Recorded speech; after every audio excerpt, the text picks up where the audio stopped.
Okay, let's talk about the allowance method. Now remember, of these two methods, this is the one that is actually acceptable under GAAP. So this is the one you're going to see most commonly in big companies. Only small businesses are going to use the direct write-off method, if at all. But a big company is going to use the allowance write-off method. So let's just jump in with an example here, and I think you'll get a feel for how these debits and credits work. So let's take a look at step A here. It says, on July 31st, the current balance in accounts receivable is $50,000, comprised of numerous customer account balances. So if we look at down on our T accounts here, we can see that we've got a balance of $50,000 in here. And I want you to imagine that that is not just one customer balance, but multiple customers, different sized accounts, making up that 50,000. So here's what we're going to do. Now remember, when this receivable was created, what's the other side? I mean, we're not showing it here, but the other side of that entry would have been the revenue, right? So this revenue was booked here when this receivable was created. Now, under the allowance method, here's what they're going to want us to do. They're going to want us to look at these account balances and try to make an estimate for how much of those receivables we think we're not going to collect. So if you read on the problem, it says the company estimates that $1,500 of these balances will go uncollected. All right, now don't get too caught up at this point with how they came up with that $1,500. That's kind of that next phase I was talking about in kind of understanding the methodologies or techniques to establish that number. But I mean, generally speaking, it's really a process of just kind of looking at your history and going, okay, well, in the past, we had this many receivables. They were outstanding this long, and this many became uncollected, and that's kind of used as a prediction for the future. So let's just assume that the company's gone through a process like that, and they come up with this $1,500. Now, what is the entry they're going to make? Well, under the allowance method, what we're going to do is we're going to book a $1,500 increase to the uncollectible accounts expense account. That should sound familiar. We use that account in the direct write-off method as well. So we're going to increase uncollectible accounts expense, and then we're going to credit a new account called the allowance for doubtful accounts. Allowance for doubtful accounts. All right, so your debit goes to the expense, the credit goes to an allowance account. All right, you should be wondering what kind of account this is. Well, this is what we call a contra asset. You may remember that term. We've had a couple of those before. For instance, like accumulated depreciation was a contra asset account. Basically, what we're saying is that this account offsets the accounts receivable balance, all right? For instance, if we were to look at a balance sheet right now, here's what we would see. We would see accounts receivable listed on one line, and of course, that would still be at $50,000, right? And then right below that, we would see this allowance for doubtful accounts. I'll just say DA here.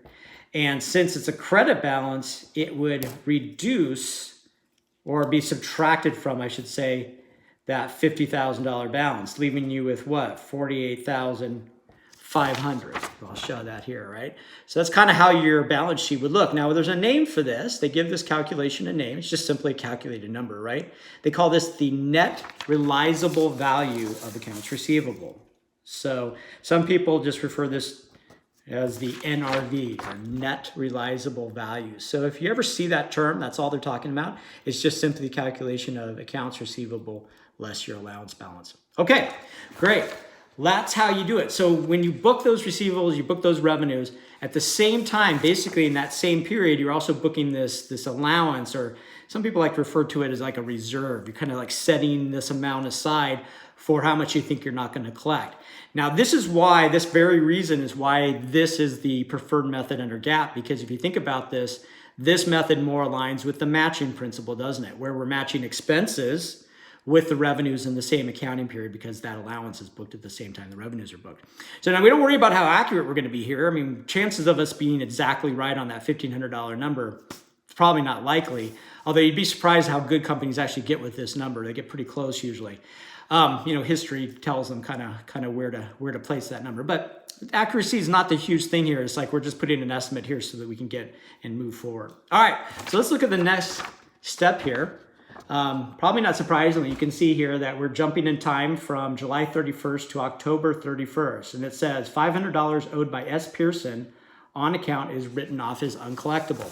Okay, so we've now identified a specific account that's within that $50,000 that is now uncollectible. So what do we got to do? We got to write it off our books or remove it from the books. So the entry we're going to make here is to credit accounts receivable Okay, we're going to credit accounts receivable. By crediting accounts receivable, what are you doing? You're removing it from the books, right? Okay, so there's your credit. With every credit, we need a debit to go along with it, don't we? All right, this is the point where you got to be really careful, because your gut's going to tell you to put that number to the expense account.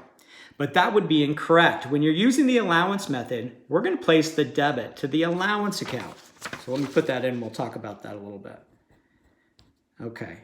By putting it to the allowance account, you're effectively reducing that reserve or reducing that allowance. Isn't that right? Okay. Now, the reason why you wouldn't want to put it to the expense account is because if you did, you'd be double counting it. Because remember, back in July, we increased the expense account by the $1,500, right? Which was anticipation of write-offs coming down the road. And so really the only thing that's happened here in October is that we've identified one customer balance that now needs to be written off. So effectively what we're doing here is just reducing the allowance. And you can actually look at this by looking at your net realizable value. I mean, think about it, it really hasn't changed much, right? I mean, the accounts receivable balance now is what, 49,500, and your allowance balance is 1,000. Look at your T account balances, which means our NRV is still what? It's still 48.5, isn't it? In other words, we haven't chewed through that entire balance yet. So, we're still at the same net realizable value, even though those account numbers or those account balances changed, okay?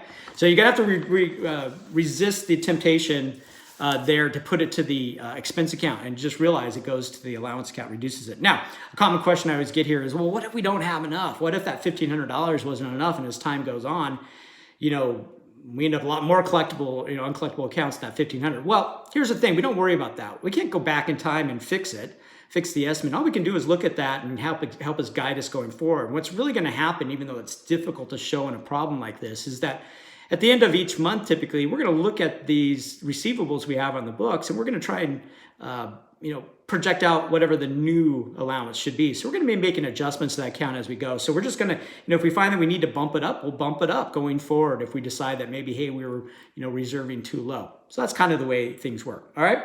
Okay. Let's look at the last step here. Almost done here. It says on November 30th, $100 owed by Kay Davis on account is written off as uncollectible. Well, guess what? We're going to do the same thing, aren't we? So we're going to remove from accounts receivable, and we're going to once again debit the allowance balance. So not the expense, we're going to debit the allowance balance. So that takes our allowance balance down to what, 900 now. Okay, so we're whittling it down as we identify accounts that are uncollectible. And then finally it says the amount subsequently collected in full, 3 weeks later. And this is what they always do to you. So you wrote it off. Now they're coming back and saying, hey, you paid it. No, we got 2 steps here. Just like with the last method, we got 2 steps. First step, we need to reinstate the balance. All right, that's just reversing the write-off, right? So we're going to debit accounts receivable, and we're going to credit the allowance. That's the first step, reinstate the receivable, which basically means just to reverse the write-off. Then we're going to bring the cash in, step 2, and remove it from accounts receivable. All right.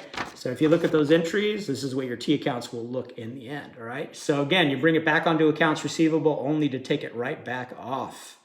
All right. That's kind of how we do it. And the reason why we do it that way, once again, is for audit trail purposes. So somebody knows that we wrote it off and then came back and collected it later. Okay, so all these problems kind of progress the same way. If you can get the debits and credits down, that's kind of your first, probably most difficult task here. Your T accounts really will help you here. So use them even if the problems don't require you to. They will help you. The next phase, like I said, is looking at the methods of how to come up with that reserve, like in this case, that $1,500. So how do we come up with that number? There's some techniques to do that. And I think if you look through those examples, you should be able to get those pretty easy. All right, if you have questions, you know where to find me.